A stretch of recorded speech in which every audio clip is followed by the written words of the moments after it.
প্রতিটি ক্ষণে প্রতিটি কাজে ইছলাম আলো জ্বলে। কুরআন সুন্নাহ পথ দেখাই জীবনের প্রতিটি ফলে।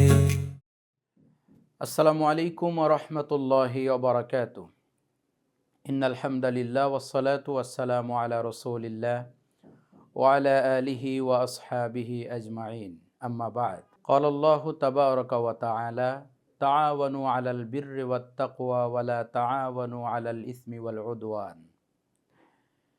সম্মানিত দর্শক শ্রোতা, কাছে দূরে দেশে কিংবা প্রবাসে যে যেখান থেকে দেখছেন সকলকে আমন্ত্রণ জানাচ্ছি আপনাদের সকলের প্রিয় অনুষ্ঠান ইসলামিক টিভির নিয়মিত আয়োজন দৈনন্দিন জীবনে ইসলাম। এই অনন্য আয়োজনে আপনাদের সাথে আছে আমি সালাহ উদ্দিন আল আজাদ। দর্শক, আজকে যে বিষয়টি নিয়ে আমরা আলোচনা করব জীবন ঘনিষ্ঠ অত্যন্ত গুরুত্বপূর্ণ একটি বিষয়। সেটা হচ্ছে প্রতিবেশীর সাথে আমাদের কেমন আচরণ করা উচিত। এই বিষয় নিয়ে কোরআন এবং সুন্নাহর আলোকে গুরুত্বপূর্ণ এবং তথ্যবহুল আলোচনা পেশ করব ইনশাআল্লাহ বিইذনিল্লাহ। দর্শক, প্রতিবেশী আত্মীয় হোক বা অনাত্মীয় হোক, মুসলিম হোক অথবা অমুসলিম হোক, যে কোনো অবস্থায় তাদের খোঁজখবর নেওয়া, তাদের সাহায্য সহযোগিতা করা অত্যন্ত জরুরি। আমরা মানুষ হিসাবে সামাজিকভাবে যে বসবাস করি, প্রতিবেশী আমাদের সমাজের অবিচ্ছেদ্য অংশ, আমাদের জীবনের চলার পথের অন্যতম অনুষঙ্গ হচ্ছে প্রতিবেশী। প্রতিবেশীকে যে কষ্ট দেয়, যে বা যারা কষ্ট দেয়, আল্লাহর হাবিব সাল্লাল্লাহু আলাইহি ওয়াসাল্লাম বলেছেন তারা জান্নাতে যাবে না। কাজেই খুবই গুরুত্বপূর্ণ একটি বিষয়, আপনারা অত্যন্ত মনোযোগ সহকারে শুনবেন ইনশাআল্লাহ। এই আলোচনার দ্বারা আমরা উপকৃত হব ইনশাআল্লাহ। দর্শক, আল্লাহ সুবহানাহু ওয়া তাআলা কোরআনুল কারীমেও অনেক গুরুত্ব প্রদান করেছেন এই বিষয়টি নিয়ে। হাদিসে নববীতে একাধিক জায়গায় প্রতিবেশীর গুরুত্ব, প্রতিবেশীর হক, তাদের সাথে আচার-আচরণ, তাদের সাথে মুআমালাত, মুআশারাত কেমন হবে এ বিষয়ে চমৎকার দিক নির্দেশনামূলক আলোচনা করা হয়েছে। আমরা আস্তে আস্তে জানবো ইনশাআল্লাহ আল্লাহ তাআলা আমাদের কি নির্দেশ দিয়েছেন এবং রাসূল সাল্লাল্লাহু আলাইহি ওয়াসাল্লামের মাধ্যমে আমরা কোন ধরনের নির্দেশ প্রাপ্ত হয়েছে, তিনি আমাদেরকে কি শিখিয়েছেন আমরা জানবো ইনশাআল্লাহ। প্রথমত সূরা নিসার ৩৬ নম্বর আয়াতে আল্লাহ রাব্বুল আলামিন বলেন, ওয়া'বুদুল্লাহা ওয়া লা তুশরিকু বিহি শাইআন ওয়া বিল ওয়ালিদাইনি ইহসানা ওয়া বিযিল কুরবা ওয়াল ইয়াতামা ওয়াল মাসাকিন ওয়াল জারি যিল কুরবা ওয়াল জারিল জুনুবি ওয়াস সাহিবি বিল জামবি ওয়াবনিস সাবিল ওয়া মা মালাকাত আইমানুকুম ইন্নাল্লাহা লা ইউহিব্বু মান কানা মুখতালান ফখুরা। দর্শক, রব্বুল আলামিন এই আয়াতে বেশ কিছু নির্দেশনা আমাদেরকে দিয়েছেন। প্রথমত রব্বুল আলামিন বললেন, ওয়া'বুদুল্লাহা ওয়া লা তুশরিকু বিহি শাইআন। আল্লাহ রব্বুল আলামিনের সাথে কাউকে শরিক করার ব্যাপারে কঠোর নিষেধাজ্ঞা দিয়েছেন। ওয়াবিল ওয়ালিদাইনি ইহসানা, এবং পিতামাতার সাথে সদ্ব্যবহার, ভালো আচরণ, ইহসান করার নির্দেশ দিয়েছেন। ওয়াল ইয়াতামা ওয়াল মাসাকিন ওয়াবিযিল কুরবা ওয়াল ইয়াতামা ওয়াল মাসাকিন, নিকটতম আত্মীয়, এতিম, মিসকিন, তাদের সাথে ভালো ব্যবহারের নির্দেশ দেওয়ার পরে আল্লাহ তাআলা বলছেন ওয়াল জারি যিল কুরবা ওয়াল জারিল জুনুবি, প্রতিবেশী কাছের এবং দূরের, দুই ধরনের প্রতিবেশীর কথা এখানে উল্লেখ করা হয়েছে, যে নিকটতম প্রতিবেশী এবং দূরবর্তী প্রতিবেশী উভয়ের সাথে ভালো আচরণ করা, ভালো ব্যবহার করা, তাদের সাথে সুসম্পর্ক বজায় রাখা, তাদের সাথে আন্তরিকতার বন্ধনে আবদ্ধ থাকা, এই ব্যাপারে রব্বুল আলামিন আমাদেরকে নির্দেশ দিচ্ছেন। আমাদের জীবনের অন্যতম একটি অংশ হচ্ছে প্রতিবেশী, যাদেরকে নিয়েই আমরা সামাজিকভাবে বসবাস করে থাকি। কোনোভাবেই যদি সামাজিক পরিবেশ, সামাজিক নিরাপত্তা, সমাজের পরিবেশ বিনষ্ট করা, এ সকল যদি কারোর দ্বারা সংগঠিত হয়, আল্লাহ তাআলা কঠোরভাবে সতর্ক সাবধান করেছেন যে এই জাতীয় কার্যক্রম কারোর কোনো মুমিনের জন্য শোভনীয় হতে পারে না। আল্লাহ তাআলা মদিনার মুনাফিকদের নিয়ে একটা আলোচনায় বলেছেন, লা ইল্লাম ইয়ানতাহিল মুনাফিকুনা ওয়াল্লাযীনা ফি কুলুবিহিম মারাদুন ইলা আখিরিল আয়া। আল্লাহ তাআলা এই আয়াতের মূল যে বিষয়টি, যে মুনাফিকদের মধ্যে যারা সামাজিক ঐক্য বিনষ্ট করে এবং মানুষের মধ্যে বিশৃঙ্খলা তৈরি করে, নিরাপত্তা নষ্ট করে, এই জাতীয় মানুষদেরকে আল্লাহ তাআলা দমিয়ে রাখবেন এবং সেখানে মুমিনদেরকে বিজয়ী করবেন। অর্থাৎ এই আয়াতে টোটালি সমাজের ঐক্য বিনষ্ট করা, সামাজিক শান্তি শৃঙ্খলা, প্রতিবেশীর সাথে যে একটা সুশৃঙ্খল সম্পর্ক, এটা নষ্ট করাকে কঠোরভাবে আপনার সতর্ক করা হয়েছে যে এটা কখনোই কোনো ব্যক্তির জন্য শোভনীয় হতে পারবে না। দর্শক, সামাজিক স্থিতিশীল পরিবেশ, সমাজের নিরাপত্তা নষ্ট করা কখনোই একজন মানুষের জন্য গ্রহণযোগ্য হবে না।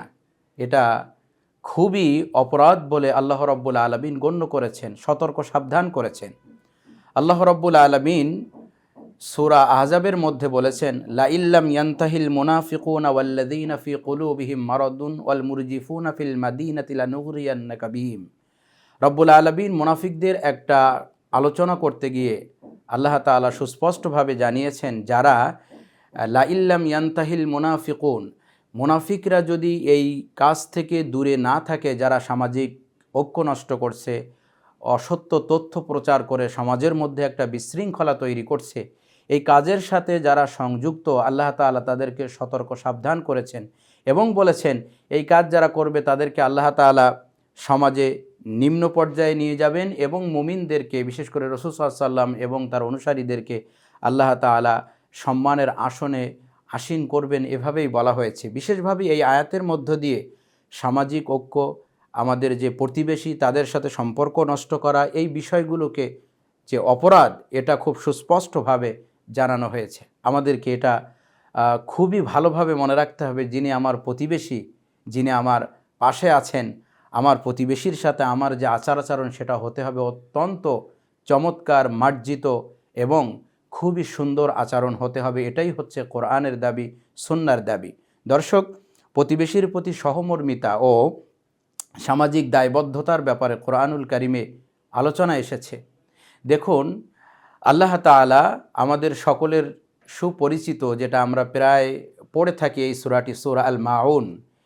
সূরা আল মাউনে ওই সকল মানুষদের আলোচনা করা হয়েছে যারা পরকালীন দিবসকে অস্বীকার করে। নিশ্চয়ই আপনারা বুঝতে পারছেন, যারা পরকালকে অস্বীকার করে তারা কত বড় অপরাধী। তাদের যে বদ অভ্যাস, তাদের যে বদগুণ, এটা আলোচনা করতে করতে আল্লাহ রাব্বুল আলামিন এক পর্যায়ে গিয়ে সর্বশেষে বললেন, ওয়ায়ামনাউনাল মাউন, যারা পরকাল অস্বীকারী তাদের মধ্যে যতগুলো অপরাধ আছে, তারা যে সকল অন্যায় করে তার মধ্যে আরেকটা অপরাধ তারা করে, সেটা হচ্ছে তারা পারস্পরিক বসবাসের ক্ষেত্রে দৈনন্দিন জীবনে নিত্য প্রয়োজনীয় যে জিনিস, এটা একে অপরকে দিতে চায় না বা দেয় না, সহযোগিতা করে না। ওয়ায়ামনাউনাল মাউন, অর্থাৎ সামাজিক যে মিলবন্ধন, সামাজিক যে সম্পর্ক, এই সম্পর্কের ক্ষেত্রে তারা পিছিয়ে থাকে, তারা নিজেদেরকে অগ্রগামী করতে পারে না। আল্লাহ রাব্বুল আলামিন সূরা মাউনের শেষ অংশে আমরা যে নিত্য প্রয়োজনীয় যে জিনিস, যে আদান প্রদান আমরা করে থাকি, এই ব্যাপারে নিয়ে আলোচনা করছেন। অর্থাৎ এই আয়াত দ্বারা আমরা এটা বুঝতে পারি যে সামাজিক যে বন্ধন, সামাজিক যে দায়বদ্ধতা, সমাজের যে একে অপরের প্রতি যে আমাদের সম্প্রীতি সৌহার্দ্য থাকবে, অবশ্যই এটা মুমিন যারা, ইসলাম যারা প্র্যাকটিস করি, আমাদের জন্য অত্যন্ত জরুরি এবং গুরুত্বপূর্ণ একটি বিষয়। দর্শক, হাদিসে নববীতে নবী করিম সাল্লাল্লাহু আলাইহি ওয়াসাল্লাম যে বিষয়গুলো আমাদেরকে জানিয়েছেন, অন্যতম একটি হচ্ছে আন আবি হুরায়রা রাদিয়াল্লাহু তাআলা আনহু قال قال رسول الله صلى الله عليه وسلم والله لا يؤمن والله لا يؤمن والله لا يؤمن। আল্লাহর কসম করে আল্লাহর হাবিব সাল্লাল্লাহু আলাইহি ওয়াসাল্লাম যে কথাটি বললেন, সেটা হচ্ছে যে ওই ব্যক্তি কখনোই মুমিন হতে পারবে না। কথাটি তিনি 3 বার বললেন আল্লাহর কসম করে। দর্শক, একবার চিন্তা করুন, আল্লাহর হাবিব সাল্লাল্লাহু আলাইহি ওয়াসাল্লাম কোনো কথা বলবেন, সেই কথা তো অবশ্যই গুরুত্বপূর্ণ, এই কথায় তো কসম করার প্রয়োজন হয় না। আমরা অবশ্যই বিশ্বাস করি আল্লাহর হাবিব নবী করিম সাল্লাল্লাহু আলাইহি ওয়াসাল্লাম যেটা বলেন আল্লাহর পক্ষ থেকে বলেন, আল্লাহর পাকের পক্ষ থেকে প্রাপ্ত হয়েই তিনি এই কথাগুলো আমাদেরকে শোনান, আমরা এটা জানি। তারপরেও তিনি কসম করে বলছেন যে সে কখনোই মুমিন হতে পারবে না। সাহাবায়ে কেরাম বললেন, ক্বালু আমা যাকা ইয়া রাসূলাল্লাহ, ইয়া রাসূলাল্লাহ, আপনি কার কথা বলছেন যে কখনোই মুমিন হতে পারবে না? ওই ব্যক্তি কে? নবী করিম সাল্লাল্লাহু আলাইহি ওয়াসাল্লাম বললেন, আল জার, ওই প্রতিবেশী, লা ইয়ামানু জারুহু বাওয়াইকাহু, যে তার প্রতিবেশীকে কষ্ট দেয়, অর্থাৎ যার অন্যায় থেকে তার প্রতিবেশী নিরাপদ থাকতে পারে না, সেই ব্যক্তি কখনোই মুমিন হতে পারবে না। কাজেই আমরা এর দ্বারা বুঝতে পারি আমাদের ঈমানের সাথে প্রতিবেশীর সম্পর্ক, ঈমানকে সুদৃঢ় করা, ঈমানকে আল্লাহর কাছে গ্রহণযোগ্য পর্যায়ে নিয়ে যাওয়ার ক্ষেত্রে প্রতিবেশী অন্যতম একটি অনুষঙ্গ। দর্শক, খুবই গুরুত্বপূর্ণ এই বিষয়টি আমাদেরকে মনে রাখতে হবে। দর্শক, আমরা আল্লাহর হাবিব সাল্লাল্লাহু আলাইহি ওয়াসাল্লাম যে নির্দেশনাগুলো আমাদেরকে দিয়েছেন সেই ব্যাপারটা নিয়ে আমরা আলোচনার এক পর্যায়ে বলছিলাম, এবং এই মুহূর্তে যে হাদিসটি উল্লেখ করব, নবীজি সাল্লাল্লাহু আলাইহি ওয়াসাল্লাম বললেন, লা ইয়াদখুলুল জান্নাহ, সে জান্নাতে প্রবেশ করতে পারবে না। কোন ব্যক্তি? মান লা ইয়ামানু জারুহু বাওয়াইকাহু, ওই ব্যক্তি যে তার প্রতিবেশীকে কষ্ট দেয়। দেখুন, আল্লাহর হাবিব সাল্লাল্লাহু আলাইহি ওয়াসাল্লাম সুস্পষ্টভাবে জানালেন, যে ব্যক্তি তার প্রতিবেশীকে কষ্ট দেয় সে জান্নাতে যেতে পারবে না। তাহলে আমরা বুঝতে পারছি আমার জান্নাতে যাওয়া না যাওয়ার সাথে প্রতিবেশীর একটা কানেক্টিভিটি, একটা সম্পর্ক রয়েছে। আমি ভালো কি মন্দ, আমার আচার আচরণ, এটা ফিল্টারিং হবে, একটা প্রতিবেশীদের মাধ্যমে একটা ফিল্টারিং হয়ে যাবে। হাদিসে নববীতে এভাবেই এসেছে। আল্লাহর হাবিব সাল্লাল্লাহু আলাইহি ওয়াসাল্লাম আশঙ্কা করতেন, তিনি এক হাদিসে বলেছেন, হাদিসটি আয়েশা রাদিয়াল্লাহু তাআলা আনহা এবং ওমর রাদিয়াল্লাহু তাআলা আনহু থেকে বর্ণিত হয়েছে। তিনি বলেন, ইয়াকুলু মা ইউসিনি, তিনি বলেন আমাকে মা ইউসিনি বিল জারি, প্রতিবেশী সম্পর্কে আমাকে এত নসিহা দেওয়া হতো, এত উপদেশ দেওয়া হতো, হাত্তা জনান্তু আন্নাহু সাইওয়ারিসাহু, আমি মাঝে মাঝে আশঙ্কা করতাম যে সম্পদের মধ্যে প্রতিবেশীর আপনার ওয়ারিস দিয়ে দেয় কিনা, অর্থাৎ আমার সম্পদের মধ্যে বা ব্যক্তির সম্পদের মধ্যে প্রতিবেশীর হক থাকবে, অর্থাৎ তাকে ওয়ারিস বানানো হবে কিনা, এরকম আশঙ্কা নবী করিম সাল্লাল্লাহু আলাইহি ওয়াসাল্লাম করতেন। এত গুরুত্বপূর্ণ একটি বিষয় প্রতিবেশীর সাথে সম্পর্ক রাখা, তাদের সাথে ভালো আচরণ করা, তাদেরকে বিভিন্নভাবে আপন করে নেওয়া, তাদের সাথে মিলেমিশে থাকা, এই বিষয়গুলো। দর্শক, আল্লাহর হাবিব সাল্লাল্লাহু আলাইহি ওয়াসাল্লামের সামনে একজন মহিলার আলোচনা করা হচ্ছে, যে মহিলা সালাত, সিয়াম এবং দান সদকার ব্যাপারে প্রসিদ্ধি লাভ করেছে। আল্লাহর হাবিব সাল্লাল্লাহু আলাইহি ওয়াসাল্লামকে জানানো হলো, ইয়া রাসূলুল্লাহ, অমুক মহিলা সে অনেক বেশি সিয়াম পালন করে, সালাত আদায় করে, অনেক বেশি সাদাকা করে, কিন্তু সে তার মুখ দিয়ে তার প্রতিবেশীকে কষ্ট দেয়। দর্শক, আল্লাহর হাবিব সাল্লাল্লাহু আলাইহি ওয়াসাল্লাম এই কথা শুনে সাথে সাথেই তিনি রিপ্লাই দিলেন, উত্তর দিলেন, হিয়া ফিন্নার, সে জাহান্নামী। কল্পনা করুন, আল্লাহর হাবিব সাল্লাল্লাহু আলাইহি ওয়াসাল্লামের সামনে উল্লেখ করা হলো, ব্যক্তি সিয়াম আদায় করে অনেক বেশি, সালাত আদায় করে অনেক বেশি, দান সাদাকা করে অনেক বেশি, কিন্তু সে তার জবান দিয়ে, মুখ দিয়ে তার প্রতিবেশীকে কষ্ট দেয়। আল্লাহর হাবিব সাল্লাল্লাহু আলাইহি ওয়াসাল্লাম বললেন, হিয়া ফিন্নার, সে জাহান্নামী। কত কঠিন কথা! সাহাবায়ে কেরাম রিদওয়ানুল্লাহি তাআলা আলাইহিম আজমাইন, ওনারা যখন এই কথা শুনছেন চমকে উঠলেন, বিষয়টি কি? এর পরপরই আল্লাহর হাবিব সাল্লাল্লাহু আলাইহি ওয়াসাল্লামকে যখন জানানো হলো, ইয়া রাসূলুল্লাহ, অন্য আরেকজন মহিলার ব্যাপারে প্রসিদ্ধি আছে যে সে সালাত কম করে, সিয়াম কম আদায় করে, দান সদাকা কম করে, তার মানে যেটা ফরজ সেটাই সে আদায় করে, অতিরিক্ত সে করে না, কিন্তু তার একটি ভালো গুণ রয়েছে, সেটা হলো সে তার জবান দিয়ে প্রতিবেশীকে কষ্ট দেয় না। আল্লাহর হাবিব সাল্লাল্লাহু আলাইহি ওয়াসাল্লাম শুনলেন এবং সাথে সাথেই বললেন, হিয়া ফিল জান্নাহ, সে জান্নাতি। সুবহানাল্লাহি ওয়া বিহামদি। দর্শক, কত গুরুত্বপূর্ণ একটি বিষয়। দেখুন যে সালাত কম করেছে, সিয়াম কম করেছে, দান সাদাকা তুলনামূলক কম করছে, কিন্তু সে তার জবান দিয়ে তার প্রতিবেশীকে কষ্ট দেয় না। এই কথা যখন জানানো হলো, আল্লাহর হাবিব সাল্লাল্লাহু আলাইহি ওয়াসাল্লাম বললেন, সে জান্নাতি। কাজেই আমাদেরকে মনে রাখতে হবে, প্রতিবেশীর সাথে সম্পর্ক, প্রতিবেশীর সাথে সৌহার্দ্যপূর্ণ সামাজিক যে বন্ধন, এই বন্ধন কোনোভাবেই আপনার নষ্ট করা যাবে না, এ সুযোগ আমাদের নাই। প্রতিবেশীদেরকে আমাদের আপন করে রাখতে হবে, তাদের কাছে যেতে হবে, তাদের খোঁজ খবর নিতে হবে। সে মুসলিম হোক, অমুসলিম হোক, আপনার নিকটতম হোক, দূরতম হোক, যেই হোক, আমরা তাকে খোঁজ খবর নেব, তার সহযোগিতা করবে। এটা আমাদের শিক্ষা, এটাই কোরআন সুন্নাহ আমাদেরকে বলে।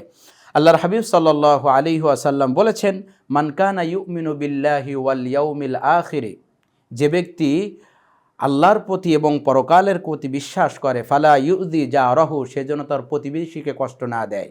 দেখুন, আবার ইমানি প্রসঙ্গটা কিন্তু এখানে এসেছে। মান কানা ইউমিনু বিল্লাহি ওয়াল ইয়াউমিল আখির, যে আল্লাহ এবং পরকালের প্রতি বিশ্বাস করে সে যেন তার প্রতিবেশীকে কষ্ট না দেয়। তাহলে বোঝা যাচ্ছে প্রতিবেশীকে কষ্ট দেওয়া অন্যতম একটি অপরাধ, এবং তাদেরকে খুশি রাখার মধ্য দিয়ে যে আমরা আল্লাহর সন্তুষ্টি পাব, এতে কোনো সন্দেহ নেই। মানদণ্ড, নবীজি সাল্লাল্লাহু আলাইহি ওয়াসাল্লামকে একজন জিজ্ঞাসা করলো, ইয়া রাসূলুল্লাহ, কিভাবে বুঝবো যে আমি যা করছি তা ভালো বা খারাপ, এটা আমি কিভাবে বুঝবো? আল্লাহর হাবিব সাল্লাল্লাহু আলাইহি ওয়াসাল্লাম বললেন, দেখো, তোমার প্রতিবেশীরা তোমার সামাজিক কাজের সাক্ষী, তুমি যাদের সাথে ওঠা বসা চলাফেরা, তারা তোমার কাজের সাক্ষী। তারা যদি তোমার এই কাজে সন্তুষ্ট হয়, তোমাকে তারা ভালো বলে, তাহলে বুঝবে যে তুমি ভালো পথেই আছো, তুমি ভালো কাজ করছো। আর যদি তারা তোমাকে খারাপ ভাবে বা খারাপ বলে, তোমাকে মনে রাখতে হবে যে তোমার কার্যক্রম ভালো হচ্ছে না, সেটা খারাপ দিকেই যাচ্ছে। কাজেই দর্শক, আমরা সব সময় আমাদের আন্তরিকতা, আমাদের ভালোবাসা, আমাদের আচার আচরণ সব কিছু দিয়ে আমরা আমাদের প্রতিবেশীদেরকে আগলে রাখার চেষ্টা করব, আপন করার চেষ্টা করব। কখনোই তাদের দুঃখে, তাদের কষ্টে আমরা খুশি হতে পারি না, বরং তাদের দুঃখে আমরা দুঃখী হই, তাদের ব্যথায় আমরা ব্যথিত হব, তাদের বিপদ আপদে ছুটে যাব। এটাই হলো আমাদের কোরআন এবং সুন্নাহর নির্দেশ আমাদের উপরে।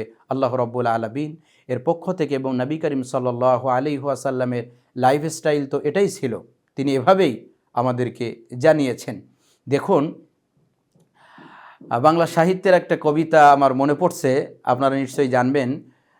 কবি জসিমউদ্দিন সাহেবের একটা কবিতা, যেটা খুবই সামাজিক মিলবন্ধন, প্রতিবেশীর সাথে সম্পর্কের একটা উজ্জ্বল দৃষ্টান্তমূলক একটা কবিতা এই মুহূর্তে আমি বলছি আপনাদের সাথে।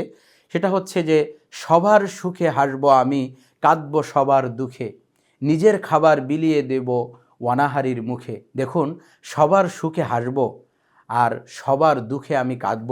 আমি যাদের নিয়ে বসবাস করি, যারা আমার আশেপাশে রয়েছেন, তাদের খোঁজ খবর নেব। দেখুন, এমন একটি সময় আমরা অতিবাহিত করছি, যারা শহর অঞ্চলে থাকে, একই ফ্ল্যাটে আছি, একই বিল্ডিংয়ে আছি, কেউ কারোর খবর রাখে না, কেউ কারোর খোঁজ নিচ্ছে না। কেমন প্রতিবেশী! হ্যাঁ, সর্বশেষ যদি জিজ্ঞাসা করা হয়, ভাই আপনার পাশে যে প্রতিবেশী আছে, কবে সর্বশেষ কথা হয়েছে? কবে যে সর্বশেষ কথা হয়েছে এটা হয়তো অনেকেই বলতে পারবে না। বেশির থেকে বেশি হয়তো এরকম বলা যাবে যে একদিন লিফটের মধ্যে আমরা আটকে গেছিলাম, ওই দিনে কথা হয়েছে। দর্শক, অত্যন্ত দুঃখজনক বর্তমান যে যুগ সন্ধিক্ষণে আমরা রয়েছি, এই সময়গুলোতে আমরা যদি এই বিষয়টিকে আমরা গুরুত্ব দিতে পারি যে হ্যাঁ, প্রতিবেশী আমার ঈমান, আমার ইসলাম টিকিয়ে রাখার অবিচ্ছেদ্য অংশ হচ্ছে আমার প্রতিবেশী। কাজেই তাদের যে হক, তাদের সাথে কেমন আচরণ করব, যে বিষয়গুলো আমরা কোরআন এবং সুন্নাহর আলোকে আলোচনা করলাম, আসুন আমরা আমাদের বাস্তব জীবনে প্র্যাকটিস করি, আমাদের পরিবারের সদস্যদের মধ্যে এই প্র্যাকটিস আমরা নিয়ে আসি। আমরা আমাদের প্রতিবেশীদেরকে ভালোবাসি, এমন একটা সমাজ বিনির্মাণে আমরা কাজ করি, যে সমাজ হবে কোরআন সুন্নাহর আলোয় আলোকিত, যে সমাজ হবে নবীজির সুন্নায় আলোকিত, যে সমাজ হবে আল্লাহর হাবিব যেভাবে সমাজ গঠন করেছিলেন সেই নববী আদর্শের সমাজ। রব্বুল আলামিন যেন আমাদেরকে প্রতিবেশীর হক আদায় করে আমৃত্য চলার তৌফিক দান করেন, এবং কিয়ামতের দিন বিচারের মাঠে প্রতিবেশীর হক আদায় করার মধ্য দিয়ে যে পুরস্কার লাভ করবে যে সকল সৌভাগ্যবান মানুষ, রব্বুল আলামিন যেন সেই সৌভাগ্যবানদের তালিকায় আমাদেরকে অন্তর্ভুক্ত করেন। আল্লাহ তাআলার কাছে এই দোয়া করে, সম্মানিত দর্শক, আজকে আপনাদের থেকে বিদায় নিচ্ছে। আসুন আমরা একে অপরের জন্য দোয়া করি। আপনারা ভালো থাকুন, সুস্থ থাকুন, নিরাপত্তার সাথে থাকুন। আসসালামু আলাইকুম ওয়া রাহমাতুল্লাহি ওয়া বারাকাতুহু। কুরআন সুন্নাহ পথ দেখাই জীবনের প্রতিটি ফলে।